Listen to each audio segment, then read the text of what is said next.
What's going on, everybody? King of Dragons 5000 here, coming at you with another figure review.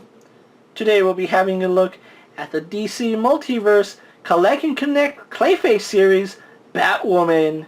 Really happy I have a Batwoman figure in hand. What we're going to do now is take a little break, get her opened up, and then we'll have a better look at the figure inside. So sit tight, everyone. And so here we have Batwoman posing out of the packaging. Before we have a look at the figure, let's actually have a look at her accessories. Batwoman here does come with the head and the lower torso of Clayface. So if you are looking to finish Clayface, you kind of do need Batwoman here. As far as her accessories go, she does come with two. She does come with an alternate head. She comes with a masked head with the hair that you see on her right now. And then she also does come with an unmasked head, which I'm not going to lie, it's not my favorite sculpt, and I'm probably just going to keep the masked head on it. But it's really nice that Mattel threw that in. So with her accessories out of the way, let's actually have a better look at Batwoman. So here we have a closer look at Batwoman, and I have to say Mattel did a really good job with the head sculpt. You can see the mask actually does come down as it's supposed to, and it covers just enough of her face, but you can still see her beautiful red lipstick. You can see her hair does poke through the mask, although it is a wig. It's still a really nice color. They did it in red plastic, and then they gave it this really nice black wash effect, so that black wash does bring out a lot of the detailing in it. I really love the detail on the cowl.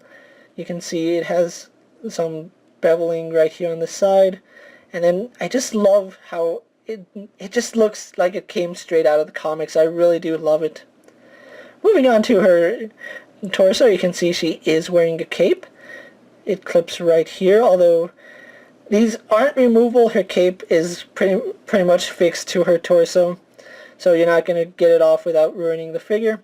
Really liking the bat emblem here, although I feel like they could have done it a little bit smaller and wider. It looks kind of squished, in my honest opinion. The cape is done really, really well. You can see it's done in this black plastic, and then has red paint on it. And they did a good job painting that. Although you can see right here there's a little bit of paint coming through, and it's a little fuzzy on this side, but overall really good job on that. Moving on to her arms, you can see she is wearing some Batman-like gauntlets where you can see it has the spikes. There's some texturing in it, although I don't know why, but the red paint is a little bit thin. I think they should have molded this in red, then painted her elbows black. I think that would have looked much better than the black and then painted red. She does have a grip hand on this side, despite not coming with any accessories. And then we do have a fist on this side.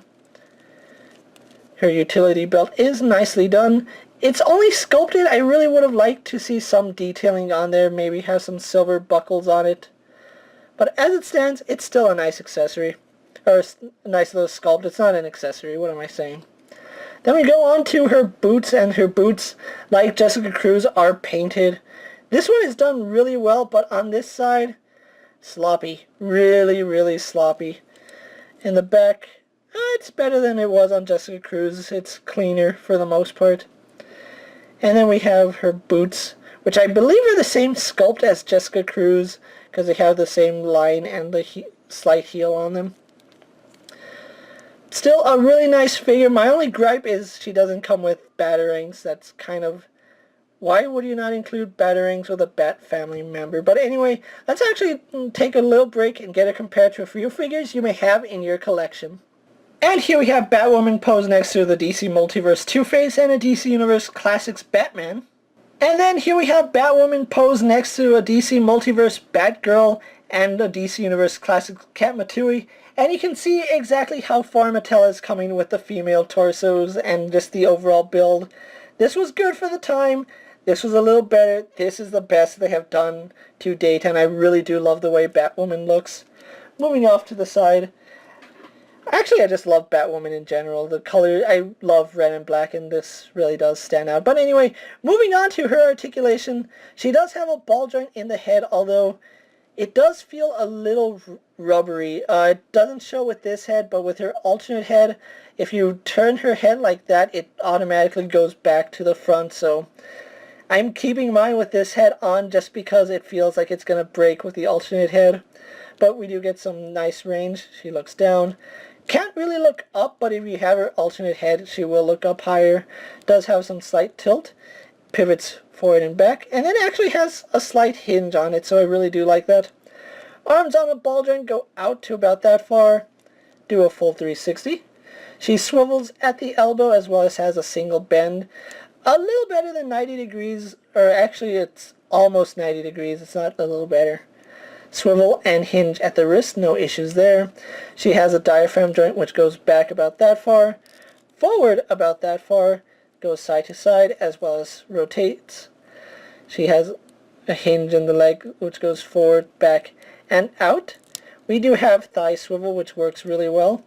She is double jointed in the knee, and that works really, really nice. No boot cut, but we do have a hinge in the ankle which goes back and forward quite a bit, and then 2 peg holes at the bottom of her feet if you want to put her on a stand or something. But other than that, really, really loving this Batwoman figure. If only she came with a batarang, that would have made her so much better. But anyway, what we're going to do now is get her posed for my final thoughts, and then we'll wrap up this review, so sit tight everyone. And so here we have Batwoman posed for my final thoughts. Overall, I love the way this figure came out. With the exception that she doesn't come with any batarangs. If you're a Batman fan like I am, you're going to have batarangs laying around. She's still a really nice figure, and you kind of do need her to complete Clayface, seeing as how she does come with the head and the lower torso. If you can find Batwoman in stores, I really do recommend you pick her up, especially if you're a Batman fan like I am. I was fortunate enough that my comic book store actually ordered another case of the Clayface series, and I did pick them all up. Shout out to Asylum Comics for hooking me up with this really nice figure. If you can find Batwoman in stores, don't pass her up. She'll look great in any Batman display, as well as any other DC collection you may have. With that being said, guys, I'm KingofDragons 5000. Don't forget to like this video, leave a comment, subscribe to my channel, go check out all my other action figure reviews, as well as all my other DC Multiverse figure reviews. Hopefully you find them informative. As always, if there's a figure you would like to see me review, let me know down in the comments, and if it fits in my collection, I'll definitely have a look at it. Until next time, guys, I'll see you later. Take care, everyone.